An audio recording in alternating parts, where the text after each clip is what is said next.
Nandito na naman ang inyong bida para sa bagong araw at bagong pag-asa. Tunghayan ang maikling kwento ng simpleng buhay sa probinsya.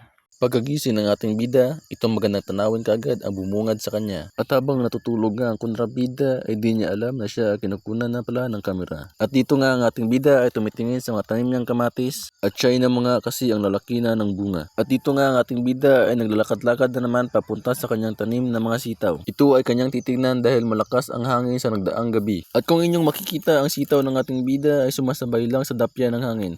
Dahil yan sa magandang trellis na ginawa ng ating bida. At dito nga tinitignan ng ating bida ang napakalaki niyang upo. At napapaisip ang ating bida kung ito ba ay kanyang ibebenta o gagawin ng binhi. Mag-iisang taon na rin mula nang itinanim ito ng ating bida at talagang sobrang dami na ng kanyang nakuhang bunga. At dito nga ay pinapakita ng ating bida ang mga saging na hinog na kanyang nakuha. Itong saba ay pwede nang ilaga, perfect talaga sa umaga. At dito nga ang ating bida ay natatabas ng damo. Ito nga pala ang masukal na parte ng kanyang area. At ito nga ay kanyang lilinisin at kalaunan ay kanyang tataniman ng sari-saring gulay na talaga namang kapaki-pakinabang sa buhay.